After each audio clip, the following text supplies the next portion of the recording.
Vico Uruguay, líder en biología molecular, auspicia y apoya la difusión de los principales contenidos de Sobre Ciencia. www.vico.com.uy.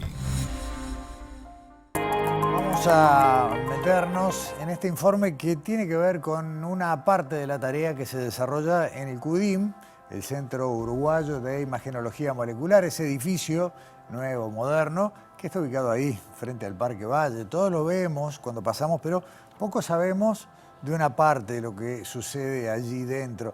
Estamos familiarizados con la idea de CUDIM como un lugar de diagnóstico, donde se realizan estudios sofisticados, complejos, modernos, que nos permiten adelantar diagnósticos antes de lo que sería detectable con otras técnicas. Bueno, hay un área de CUDIM que en realidad sería casi la otra mitad, que se dedica a desarrollar productos, desarrollar técnicas, desarrollar en este caso radiofármacos, buscando solucionar desafíos que la ciencia hoy tiene por delante.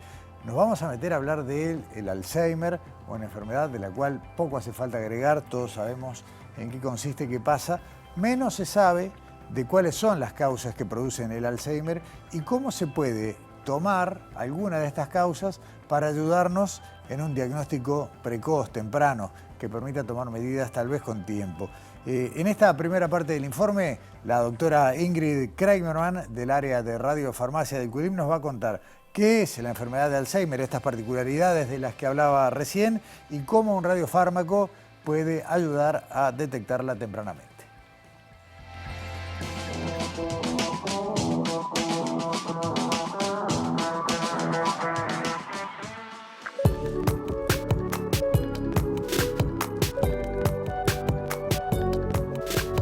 El Alzheimer es una enfermedad que se caracteriza por el deterioro progresivo de las funciones mentales. Es una enfermedad que presenta gran incidencia en las personas de avanzada edad, en donde uno de los síntomas más comunes que se observa, por ejemplo, es la pérdida de memoria.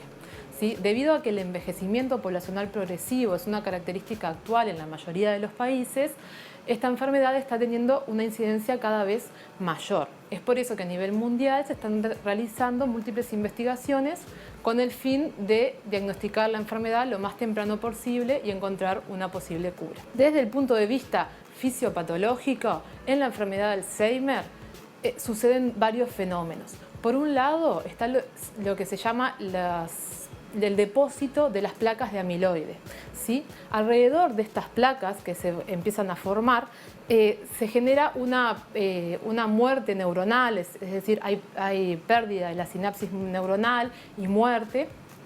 Y lo que se ha visto en las investigaciones más recientes es que a raíz de esto los astrocitos, ¿sí? Que son células del sistema nervioso central, es decir, células que están en el cerebro, responden a este daño neuronal mediante un proceso de reactividad astrocitaria. ¿Qué quiere decir esto? Que los astrocitos se vuelven reactivos, proliferan, es decir, aumenta el número de astrocitos con el objetivo de reparar ese daño.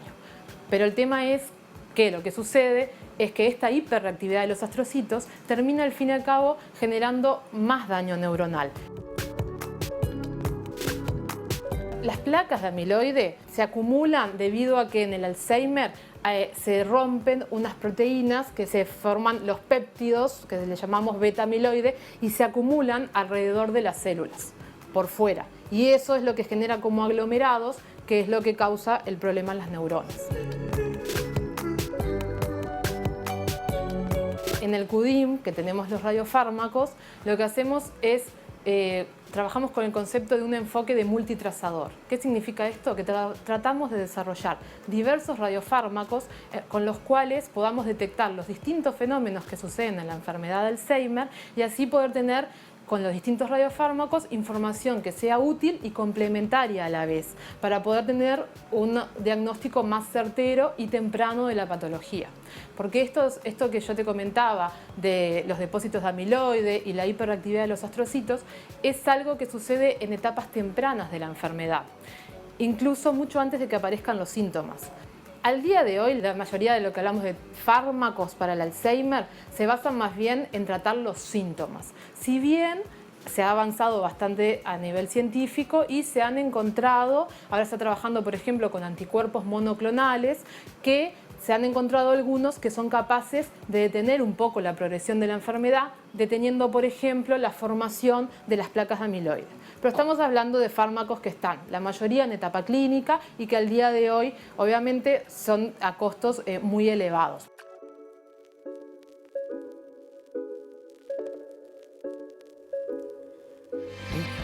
Ingrid nos hablaba recién sobre el uso de algún tipo de radiofármacos, pero ¿qué es un radiofármaco? ¿Cuáles son sus aplicaciones? No hay un solo uso para un radiofármaco, pueden tener más de una utilidad en esto de la salud humana. El doctor Eduardo Savio, quien es el director técnico de radiofarmacia del CUDIM, nos explica qué es un radiofármaco y sobre todo esto, cuáles son sus principales utilidades.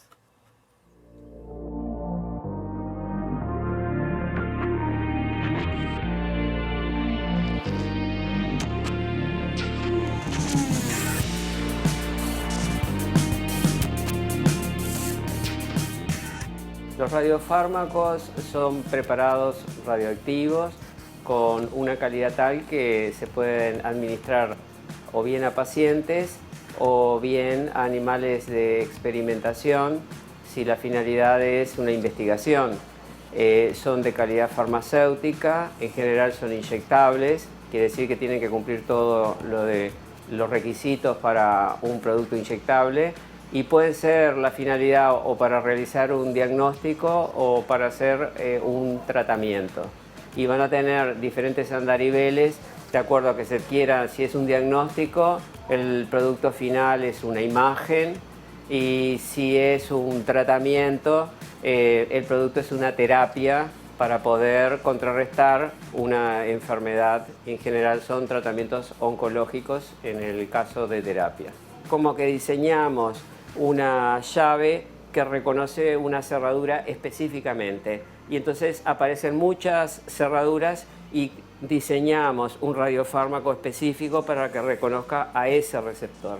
El médico, cuando analiza, hace sistemas de graduación de intensidad de la imagen y le puede hacer o lo ve en escalas de blanco y negro, lo ve en escala de colores, y si lo ve en escala de colores, de pronto el celeste es bajo nivel de captación, luego pasa por un gradiente de colores hasta llegar al rojo, que es un nivel alto de captación, y de acuerdo a los niveles hace una cuantificación de la cantidad de actividad por área. Entonces hace un mapeo de todo el cuerpo y eso permite, es algo muy importante porque permite determinar si hay enfermedad presente, si la enfermedad está localizada, si está diseminada, si cuando se hace una intervención, una cirugía, un tratamiento con quimio, una radioterapia, la respuesta fue parcial, total, si hay remisión, que quiere decir cuando la enfermedad desaparece en forma parcial, o si hay una remisión total, que la enfermedad desaparece.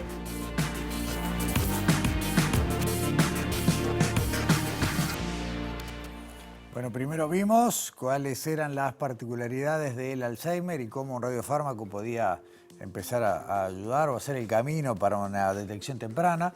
Después veíamos cómo el doctor Savio nos explicaba el uso de los radiofármacos para diagnóstico o también como parte de una terapia, de un tratamiento. Ahora volvemos a escuchar y a ver a la doctora Ingrid Kramermann, pero ya para meternos de lleno, cómo el conocimiento de los mecanismos del Alzheimer, lo que veíamos en el primer informe, y las particularidades de los radiofármacos, lo que veíamos en el segundo, permiten encaminar una investigación que se desarrolla en el CUDIM y es una investigación de punta a nivel mundial, también esto hay que dejarlo claro, puede arrojar resultados prometedores que pueden marcar un camino a nivel planetario sobre la detección temprana del Alzheimer. Lo vemos.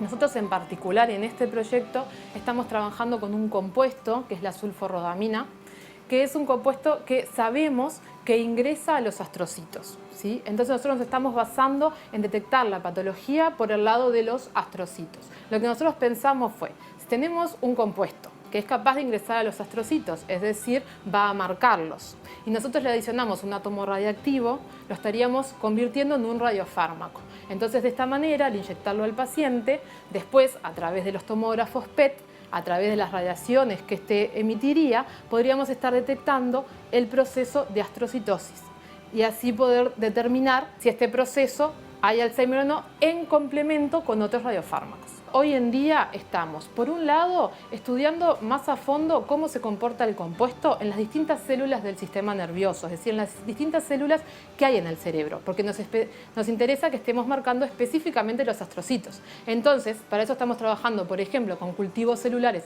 de otras células, como pueden ser oligodendrocitos, microglías, las neuronas, para asegurarnos de que vaya específicamente a los astrocitos. Eso por un lado, y por otro estamos realizando ensayos biológicos para poder asegurarnos de que la evidencia biológica es la que nosotros nos estamos planteando.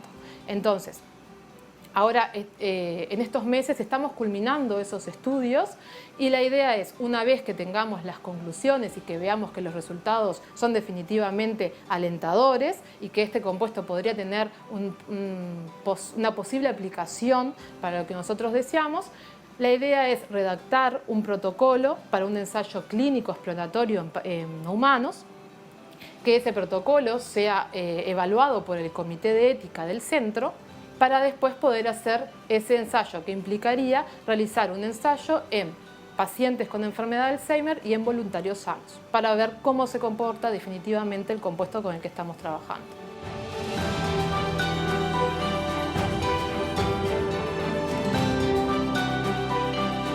¿Quién sabe si a partir de todo esto, en pocos meses, ya se puede anunciar que comienza esta etapa de ensayo clínico? Realmente interesantísimo y muy valioso el trabajo en el CUDIM, pero todavía nos queda algo más que ya sale de esta investigación y es saber, bueno, qué es lo que se ha investigado, qué es lo que produce el CUDIM. Insisto, por un lado la parte diagnóstica, pero esta producción de radiofármacos y demás, ¿qué es lo que hay? Bueno, Eduardo Savio nos va a presentar en pocos minutos un panorama general sobre las investigaciones que se desarrollan en CUDIM y esto que tiene que ver con la producción de radiofármacos, lo vemos.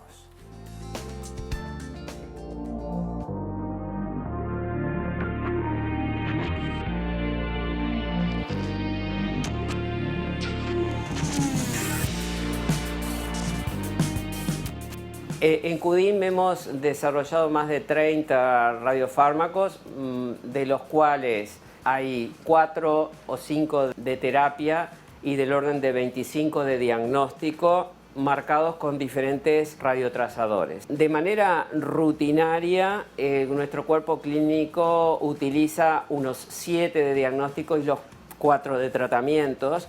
Entonces se mueve con 1/3 del espectro. Quiere decir que todavía tenemos bastante trabajo por desarrollar para que se haga un uso completo de todo el menú de agentes que es posible poder usar. Y eso quiere decir que hay muchas posibilidades y caminos todavía por recorrer. Hicieron hace poquitos meses un relevamiento de todas las líneas de investigación en curso y se relevaron que tenemos 33 líneas de investigación, de las cuales 23 son del área preclínica y 10 del área clínica. Brutal, ¿no? A pesar de todo, hacemos mucha ciencia en Uruguay y está bueno verlo. Pausa, a la vuelta nos metemos adentro del Instituto Uruguayo de Meteorología.